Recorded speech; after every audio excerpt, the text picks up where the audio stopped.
All right, welcome back, YouTube. So, no ancients on the desk this time. No late Romans, no Goths, no Germanics. World War II models. I know it's crazy. It's like I don't even know what to say just looking at these models on my desk. So, October. What did we do in October? I painted only 4 British World War II infantrymen.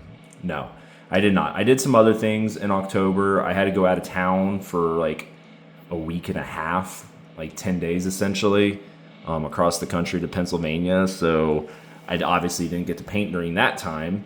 But I actually did get a decent amount of painting in the rest of the month. I painted 24 horses for the early, quote unquote, early ancient Germanic contingents. My quote unquote Teutoburg force. So I got the horses knocked out. Just need to do the riders. My goal was to do the horses and riders this month, but that didn't happen. I had lost over 25% of my month to travel. And then I did some other stuff. So some of the other stuff I did is right in front of you. I painted these four British infantrymen, late war infantrymen here.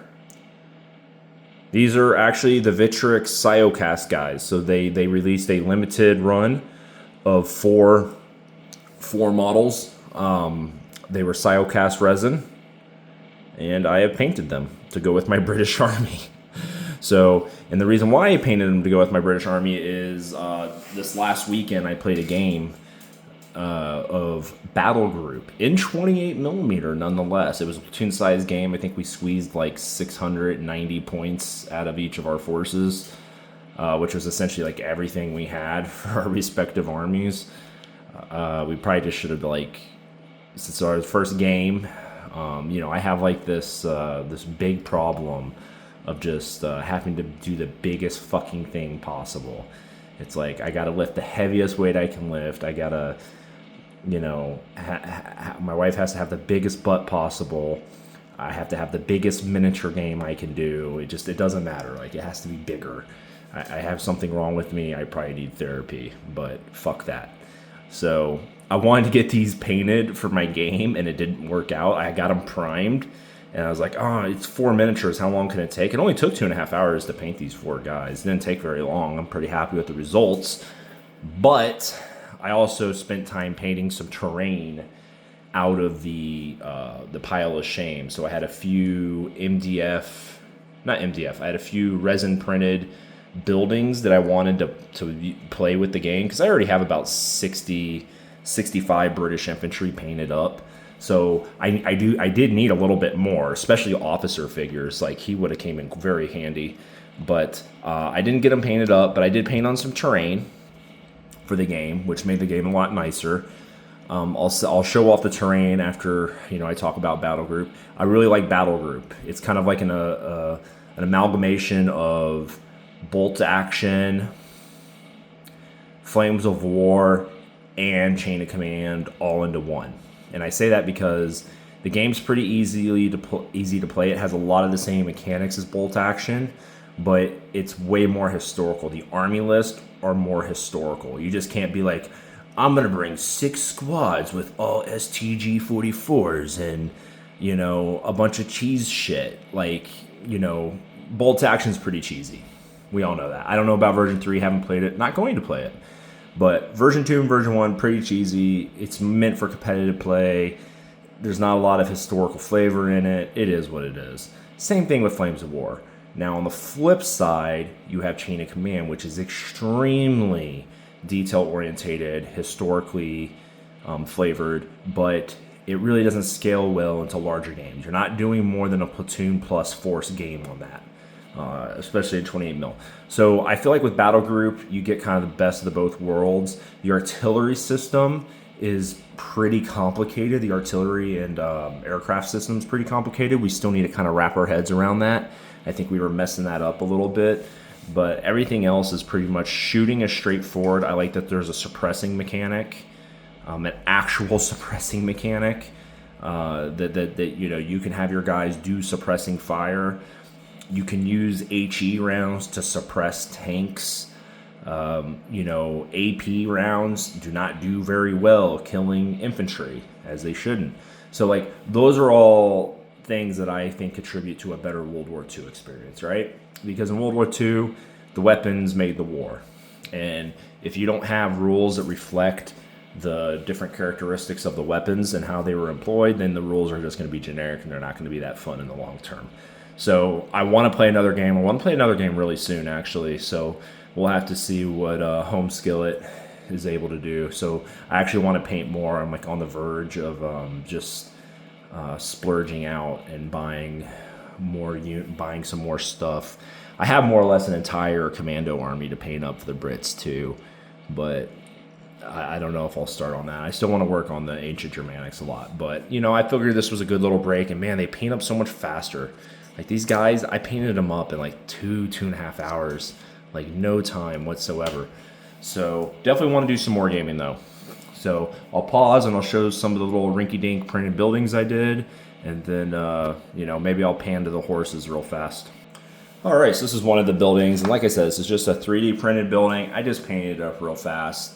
The roof is Vallejo contrast colors, whatever they call their contrast stuff. I just painted it up real basic to be a generic European style building. This was the other one I painted up. These didn't take too long. The ones with the wooden beams took a little bit longer, just because you gotta, hand paint all that in there. But yeah, like pretty standard. I just wanted a few more buildings for the game because I only have 2 painted buildings. I have an entire village of pre-painted MDF stuff from Blacksite Studios, an entire French town that I bought. It was like $300 or something, and it's still in the box because I don't have any way of storing it. If I build it all, I have no way of storing it in the game room, so I got to come up with some stuff. But I have that, but I didn't want to go through that and start building that. So I had these buildings just laying around in my gray pile, and I was like, fuck it, let's paint them. And so I did. They turned out fine, and they were a great addition to the game. But yeah, so that's I painted those 4 infantrymen, I painted those 3 houses, and then I'll pause and pan over. Oh, here, I'll just pick it up. You guys will have to deal.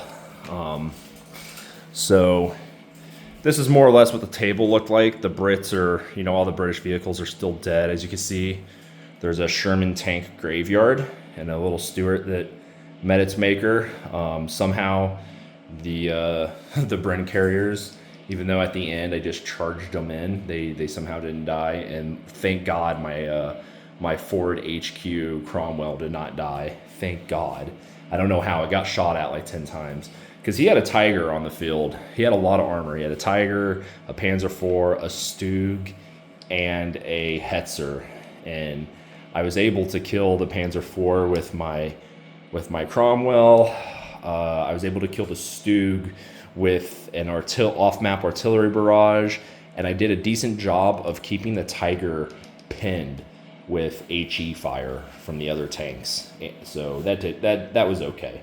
So that thing did piss all against anything. German tanks, and that's another thing, and we were talking about this in the game, and it's like in bolt action, you're not incentivized to bring a King Tiger or a Tiger or an IS-2 because, like, for points-wise, it's just not worth it. You can bring more infantry, you can bring smaller tanks, like, they're just not worth it. Nothing I had could frontally kill that Tiger. It was physically impossible. I think the only way is if I rolled double 6s with that thing right there, because both these had 6-pounder guns in them, and so I had to. So it was like literally physically, and I think that just would equal it. So that would just have immobilized it. So tanks are very powerful. Frontally, like those German tanks that had the fucking super heavy front armor, like the Panther, the Tiger, the King Tiger. Those things are deadly in this game because you got to get behind them, or you got to use like airstrikes against them or artillery against them, which is how it was in World War II. Or they break down, right? So that's kind of a mechanic. I think some of the campaign books will have special chits that will have unreliable on them. So you draw, and if you have any unit that's marked as unreliable, probably like a King Tiger or Elephant or anything like that, then it has a chance to break down. So yeah, that's kind of the battlefield we're working with. And what this made me realize, I painted those buildings, and I'll put them back here how I had them arrayed. You guys will have to deal with me being in handy cam mode. But I had this one right here. And then it was kind of a draw. I was winning a little bit just due to the bleed off. I was able to kill a lot of his stuff with artillery. So, because I brought 2 airstrikes and an off-map artillery strike, and I had a forward air controller. So he actually had an on-map howitzer. But yeah, so this was the map, and I have like tons, like I have like 8 feet of barbed wire that I made, but I didn't have enough trees. I only had those 2 forest flats. So I had plenty of, brown wheat fields. Those are just rugs I cut up, old front, feet rugs for your walkway. And I had plenty of dirt roads, but I have no paved roads. I have no, I have plenty of wood fences, plenty of the stone walls, but I need more forest flats. I need more trees. I had no sandbag. Like I had plenty of barbed wire, but I had no sandbags or bunkers. So that's the really cool thing about Battle Group is that it's not just models, right? There's other opportunities to bring things like bunkers. They cost points, or sandbag fighting positions, or trench lines, whatever it is. And those cost points. The barbed wire the 1 foot of barbed wire he got costs points, but he could have brought, I have like 8 feet of it, so he could have brought as much as he wanted. But all that stuff is like opportunities to increase game, because heavy cover is pretty damn important in this game. If you're out in the open, you will die. You have to save on 6s for infantry in the open typically, and if you're behind light cover, that goes to a 5. If you're behind heavy cover, that goes to a 4. So where these stone walls were counting as 4s, that's a pretty big deal. But we were having the wooden fences count as 5s. So yeah, I'm working more on terrain. I bought some more terrain to build and work on, because yeah, I want the game to be more enjoyable. I am wanting to play more games, and I am wanting to play more Battle Group. I had the Fall of Germany and the Barbarossa books. I did have the Normandy campaign book, and it was ruined. It was destroyed, not by my wonderful wife. I want to make that clear. My beautiful wife did not destroy and is not responsible for the destroying of my Battle Group hardcover Normandy campaign book. So it just was destroyed through a series of unfortunate events, but I don't have it anymore. But I did order I have the Bagration one now, and I did order the Kursk one. So I'm hoping I really like the hardcover ones, so I'm trying to like get a complete set of the hardcover stuff, but they're hard to find / expensive. So yeah, that was the game. I had a really good time. We didn't really get to finish it. We both had battle rating left, but the Germans did not have a lot left on the table. They essentially had a tiger, and the tiger is deadly, but if you keep it pinned, you got to draw a chit bag every time to rally units, so it hurts you in the long run.